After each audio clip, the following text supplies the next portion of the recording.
संविधान है। जो हम सबको जोड़ कर रखे वही तो संविधान है। सर्वप्रथम यहाँ पर आए हुए सभी अध्यापकगण, मुख्य अतिथि जी तथा मेरे प्रिय सहपाठियों, छात्र एवं छात्राओं, जैसा कि आप सभी को पता है कि आज 26 नवंबर संविधान दिवस के रूप में मनाया जा रहा है, तो मैं रवीना शर्मा इतिहास विभाग की प्रथम सत्र की छात्रा हूँ और मैं इसी के उपलक्ष्य अपने कुछ विचार रखना चाहती हूँ।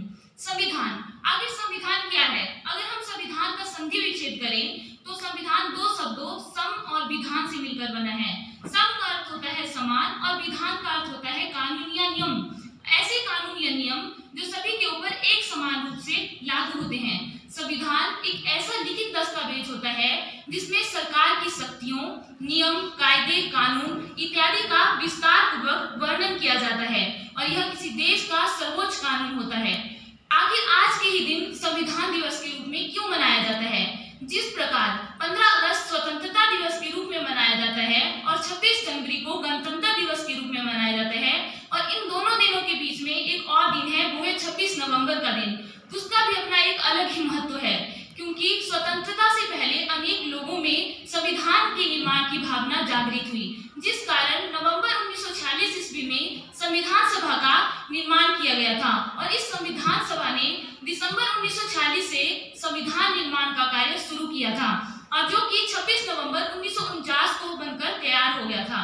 संविधान को बनने में लगभग 2 वर्ष 11 महीने और 18 दिन का समय लगा था और डॉक्टर भीमराव अंबेडकर जी के संविधान निर्माण में उनके योगदानों को याद करने के लिए और संविधान के मूल्यों के महत्व को जानने के लिए इस दिवस को मनाया जाता है। और इस दिन एक और घटना भी हुई थी। 26 नवंबर 2008 को पाकिस्तानियों द्वारा मुंबई पर एक अटैक किया गया था, जिसमें काफी लोग मारे गए थे। काफी लोग इस कारण भी इस दिन को याद करते हैं, परंतु इसका ओरिजिनल महत्व संविधान दिवस के रूप में इसको मनाना है। आखिर संविधान 26 जनवरी 1950 ईस्वी को ही क्यों लागू किया गया?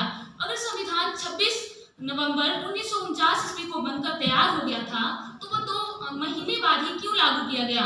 तो यह बात लगभग 92 वर्ष पुरानी है, जब भारत पर ब्रिटिश सरकार का आधिपत्य हुआ करता था। उस समय पंडित जवाहरलाल नेहरू लाहौर में कांग्रेस अधिवेशन करते हैं और उसकी अध्यक्षता पंडित जवाहरलाल नेहरू जी द्वारा की जाती है। इसमें पंडित जवाहरलाल नेहरू पूर्ण स्वराज की मांग करते हैं, क्योंकि उनका मानना था कि अब हमें भीख मांगने से तो आजादी मिलेगी नहीं और ना अब संविधान दिवस के रूप में इसको मनाना है। आखिर संविधान 26 जनवरी 1950 ईस्वी को ही क्यों लागू किया गया? अगर संविधान 26 नवंबर 1949 ईस्वी को बनकर तैयार हो गया था, तो वो 2 महीने बाद ही क्यों लागू किया गया? तो यह बात लगभग 92 वर्ष पुरानी है, जब भारत पर ब्रिटिश सरकार का आधिपत्य हुआ करता था। उस समय पंडित जवाहरलाल नेहरू लाहौर में कांग्रेस अधिवेशन करते हैं और उसकी अध्यक्षता पंडित जवाहरलाल नेहरू जी द्वारा की जाती है। इसमें पंडित जवाहरलाल नेहरू पूर्ण स्वराज की मांग करते हैं, क्योंकि उनका मानना था कि अब हमें भीख मांगने से तो आजादी मिलेगी नहीं और ना अब हम 1857 की तरह कोई क्रांति करेंगे और ना ही अब हम कोई बिरसा मुंडा की तरह विद्रोह करेंगे। इसलिए उन्होंने भारत के पूर्ण स्वराज घोषित करने के लिए उन्होंने मांग की, परंतु अंग्रेजों ने उनकी बात नहीं मानी। इसलिए उन्होंने विरोध में रावी नदी के किनारे तिरंगा फहराकर पूर्ण स्वराज घोषित कर दिया और उस दिन के बाद प्रत्येक वर्ष 26 जनवरी के दिन स्वाधीनता दिवस के रूप में मनाया गया। स्वाधीनता का अर्थ है कि अब हम अपने अधीन हैं, ना कि हम अंग्रेजों के अधीन हैं। और इस प्रकार 26 जनवरी का दिन एक इतिहास बन गया। और जब हम 15 अगस्त 1947 ईस्वी को आजाद हुए, तो 26 जनवरी का दिन भी एक महत्वपूर्ण तिथि थी और उस तिथि को याद रखना भी काफी आवश्यक था। इसलिए इस तिथि के महत्व को याद रखते हुए संविधान को 2 महीने लेट 26 जनवरी 1950 ईस्वी को लागू किया गया। हमारे अधिकारों का रखवाला संविधान हमारा बड़ा निराला, संविधान हमारा बड़ा निराला।